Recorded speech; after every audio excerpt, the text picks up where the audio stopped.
Hey everyone, welcome to Saima academy.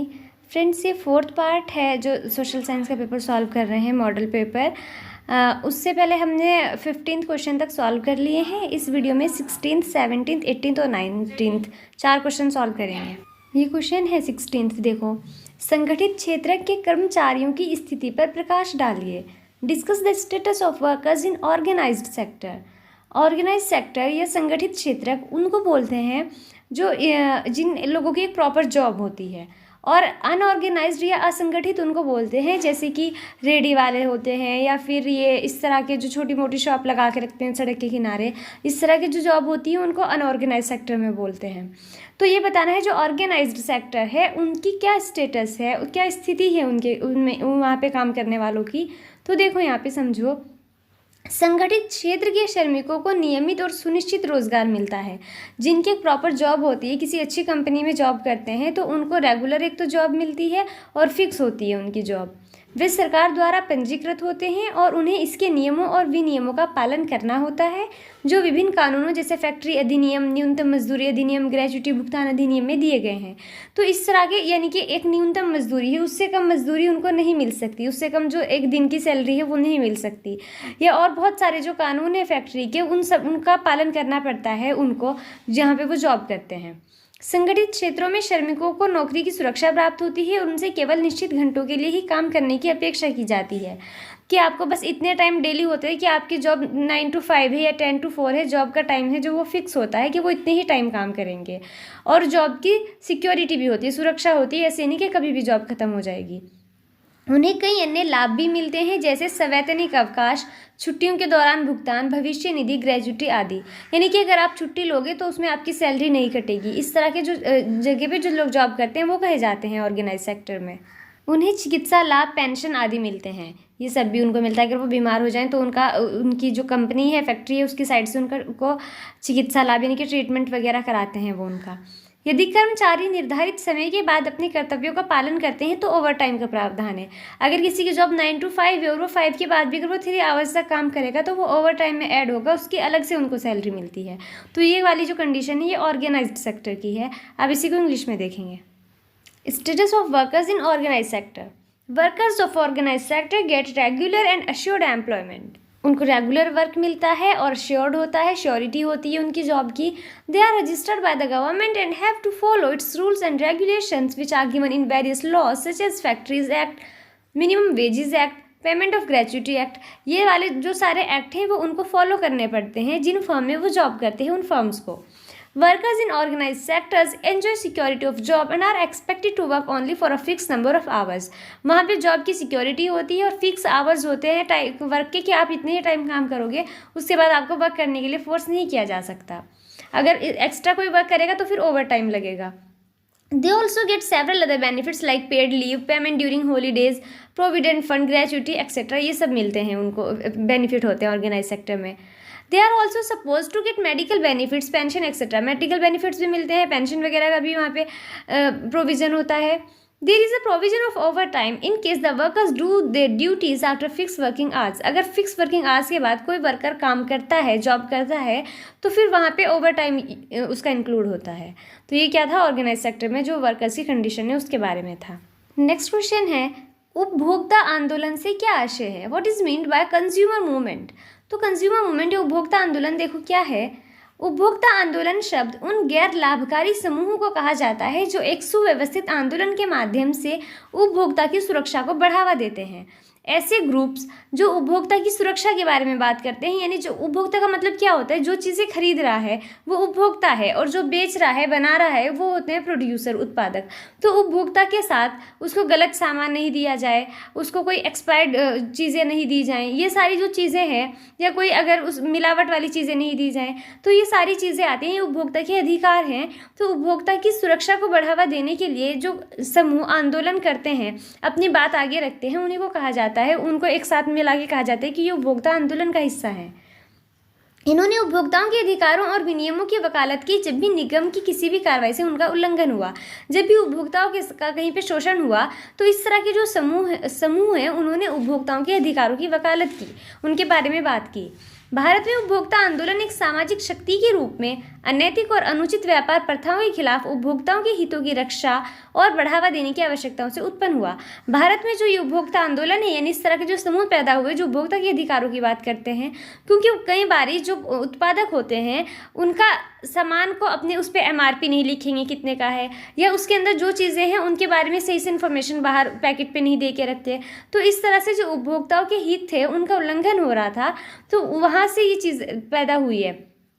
इन सभी प्रयासों के कारण भारत सरकार द्वारा 1986 में एक महत्वपूर्ण पहल की गई। इसने उपभोक्ता संरक्षण अधिनियम 1986 को लागू किया है, जिसे कोपरा COPRA कोपरा के नाम से जाना जाता है। तो ये उपभोक्ता आंदोलन था। अब ये इंग्लिश में देखो। Consumer movement. The term consumer movement refers to the non-profit groups who promote protection to a consumer through a well-organized movement. ऐसे ग्रुप्स, non-profit groups जो प्रमोट करते हैं कंज्यूमर की प्रोटेक्शन को।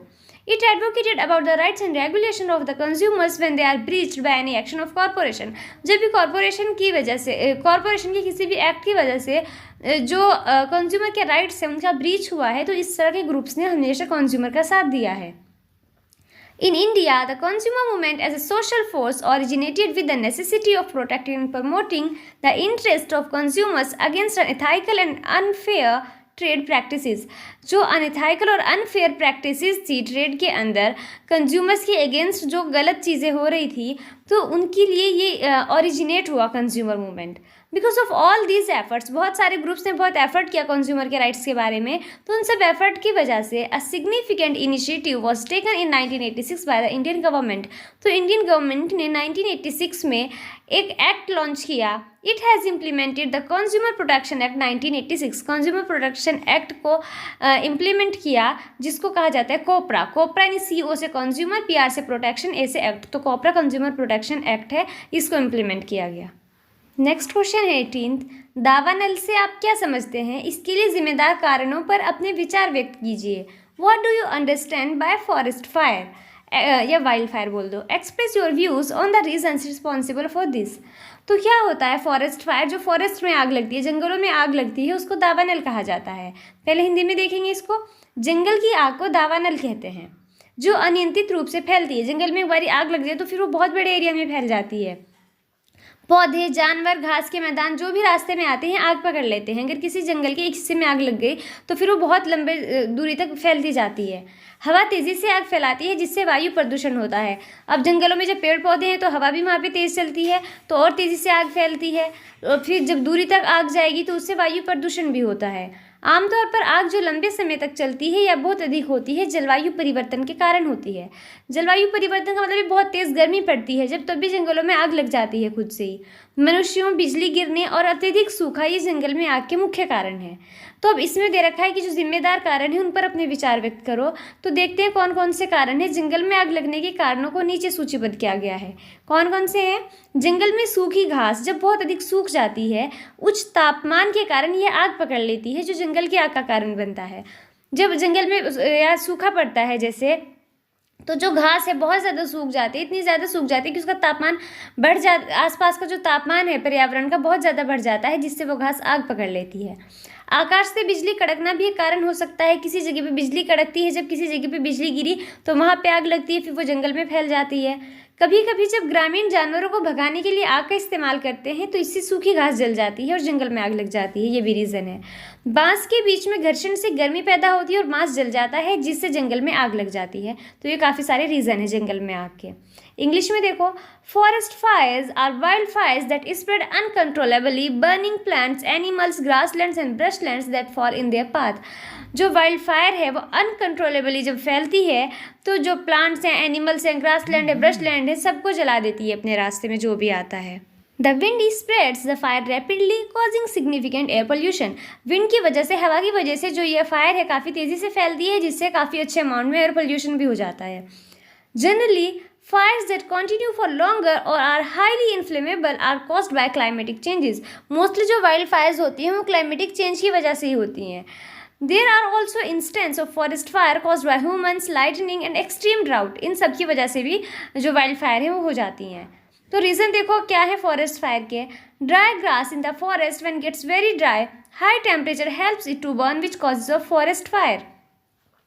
जब जो ड्राई ग्रास है बहुत ज़्यादा सूख जाती है, सूखी घास, तो जो हाई टेम्परेचर है आसपास का, वो उसकी हेल्प से वो घास से जो जल जाती है, जिससे कि पूरे जंगल में आग फैल जाती है।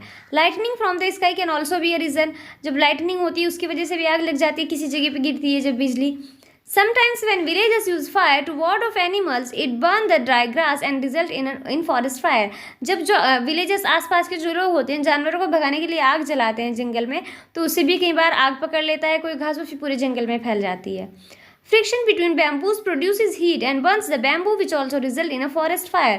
फॉरेस्ट में बैम्बू के बीच में जो फ्रिक्शन होता है उसकी वजह से बैम्बू में आग लगती है और वो फिर बाकी जंगल में भी लग जाती है। तो ये रीज़न थे वाइल्ड फायर के या फॉरेस्ट फायर के। नेक्स्ट है 19th क्वेश्चन। प्राथमिक सहायता से आप क्या समझते हैं, इसका मुख्य उद्देश्य क्या है? What do you understand by first aid? What is it's main objective? तो देखना है हमको कि फर्स्ट एड क्या होता है। प्राथमिक चिकित्सा किसी भी व्यक्ति को अचानक बीमारी या चोट लगने पर जीवन को बचाने, स्थिति को बिगड़ने से रोकने या स्वास्थ्य लाभ को बढ़ावा देने के लिए प्रदान की जाने वाली सहायता है। जब किसी को चोट लगती है, कोई बहुत ज़्यादा बीमार होता है, तो उसको स्टार्टिंग में जो ट्रीटमेंट दिया जाता है एकदम ऑन दी स्पॉट, जब तक कोई अच्छा डॉक्टर नहीं आता, एम्बुलेंस नहीं आती, तब तक जो उसको ट्रीटमेंट दिया जाता है आसपास के जो लोग होते हैं उनके द्वारा दिया जाता है, तो उसी को कहते हैं प्राथमिक चिकित्सा या प्राथमिक सहायता। तो अभी प्राथमिक चिकित्सा देने का मकसद क्या है, क्या उद्देश्य है? प्राथमिक चिकित्सा के 3 लक्ष्य या उद्देश्य हैं, जिन्हें प्राथमिक चिकित्सा के 3 P कहा जाता है। फर्स्ट तो है इसके अंदर जीवन की रक्षा, मतलब प्राथमिक चिकित्सा देने का एक उद्देश्य क्या है? जीवन की रक्षा। प्राथमिक उपचार देने का सर्वप्रथम और समग्र उद्देश्य जीवन को सुरक्षित रखने का प्रयास करना है। यानी कि जो अगर कोई एक्सीडेंट हुआ है तो एकदम से जिसका एक्सीडेंट हुआ है उसकी डेथ ना हो जाए, उसकी जान को खतरा ना हो, तो जीवन की रक्षा करना है। इसमें प्राथमिक उपचार देने वाले व्यक्ति की जान बचाना शामिल है, उसकी जान बचानी है पहली बात तो। सेकेंड है स्थिति को बिगड़ने से रोकना, मतलब और ज़्यादा जितना घाव लगा है, जो भी चोट लगी है, बीमारी है, वो और ज़्यादा ना बढ़े। प्राथमिक उपचार का दूसरा उद्देश्य पीड़ित की स्थिति को और बिगड़ने से बचाना है। इसमें आसपास के खतरों को दूर करके रोगी के आसपास के क्षेत्र को सुरक्षित बनाना, रोगी को अधिक सुरक्षित वातावरण या स्थिति में रखना और तत्काल विशेषज्ञ सहायता के लिए कॉल करना। जब तक एक्सपर्ट डॉक्टर आए, एम्बुलेंस आए या डॉक्टर्स हॉस्पिटल लेके जाएं उसको, तब तक या उसकी हालत और ज़्यादा ना बिगड़े, उससे बचाना, ये भी प्राथमिक चिकित्सा का हिस्सा है। थर्ड है स्वास्थ्य लाभ को बढ़ावा देना। प्राथमिक उपचार का अंतिम उद्देश्य पीड़ित के स्वास्थ्य लाभ को बढ़ावा देना है, यानी कि जो पेशेंट है वो जल्दी से रिकवर कर जाए। जितना ज़्यादा फर्स्ट एड में टाइम लगेगा, उसको जितनी देर में ट्रीटमेंट मिलेगा, हॉस्पिटल पहुंचेगा, जो भी चोट है या बीमारी है उसको उससे उबरने में, रिकवर होने में उतना ही ज़्यादा टाइम लगेगा। तो मतलब उसको जल्दी से इलाज मिले ताकि वो आसानी से जो भी चोट है, बीमारी है, उसको जल्दी से रिकवर कर पाए। इसको इंग्लिश में देखो अब। First aid. First aid is the assistance given to any person suffering a sudden illness or injury with care provided to preserve life, prevent the condition from worsening or to promote recovery. जो भी कोई person, अगर कोई person है उसको अचानक से कोई बीमारी हुई, कोई चोट लगी है, तो उसको जो असिस्टेंस देना है, उसको जो ट्रीटमेंट देना है ताकि उसकी लाइफ प्रिजर्व हो पाए, उसकी कंडीशन और ज़्यादा ख़राब ना हो और उसकी रिकवरी को प्रमोट किया जाए, इन सब के पर्पज़ से जो उसको असिस्टेंस दिया जा रहा है उसको फर्स्ट एड कहेंगे। There are 3 aims and objectives of first aid referred to as 3 P's of first aid. 3 objective है फर्स्ट एड की जिनको 3 P बोला है। एक है प्रिजर्व लाइफ, एक है प्रिवेंट वर्जनिंग और डिटोरेशन ऑफ द सिचुएशन और थर्ड है प्रमोट रिकवरी। तो 3 P हैं। तो फर्स्ट है preserve life. Trying to preserve life is always the first and overall aim of administering first aid. Patient की लाइफ को बचाना सबसे फर्स्ट एम है इसका फर्स्ट एड का। This also includes preserving the life of a person giving the first aid. उसकी life को preserve करना, उसकी जान बचाना सबसे मेन एम है। प्रिवेंट वर्जनिंग और डिटोरेशन ऑफ द सिचुएशन, ये सेकंड एम है। The second aim of the first aid is to avoid future worsening और degradation of the condition of a casualty. जो भी चोट लगी है, जो भी कोई इंजरी हुई है, वो और ज़्यादा हालत ना बिगड़े, उसमें ये सेकंड एम है। This also includes making the area surrounding the patient safe by removing the danger around, keeping the patient in a more secure environment और position and calling for immediate specialist help. Patient का जो surrounding area है उसको safe रखना, उसको और ज़्यादा danger ना हो, और फिर एकदम स्पेशलिस्ट को कॉल करना, हॉस्पिटल कॉल करना या एम्बुलेंस को बुलाना। थर्ड है promote recovery. The final aim of first aid is to promote recovery of the victim, वो आसानी से रिकवर कर पाए।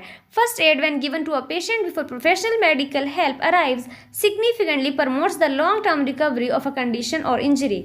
जब भी किसी को फर्स्ट एड टाइमली दे दिया जाता है तो इस बात के ज़्यादा चांसेस हैं कि वो इजीली रिकवर कर पाएगा जो भी उसको चोट लगी है, जो भी उसको बीमारी है, जितना जल्दी उसको फर्स्ट एड मिलेगा उतनी जल्दी वो उस बीमारी से रिकवर कर पाएगा। इतने ही क्वेश्चन करने थे इस वीडियो में। 19 क्वेश्चंस हैं जो वो हो गए हैं, बाकी के जो क्वेश्चंस हैं उनको नेक्स्ट वीडियो में करेंगे। तब तक के लिए आप अच्छे से प्रिपेयर करते रहिए अपने एग्ज़ाम के लिए। और अगर कोई डाउट हो वीडियो में या कोई भी चीज़ आपको समझ नहीं आई हो तो कमेंट सेक्शन में बता सकते हैं। वीडियो अगर पसंद आई है तो लाइक ज़रूर करिएगा और चैनल को सब्सक्राइब करना मत भूलिएगा। Thank you so much for watching.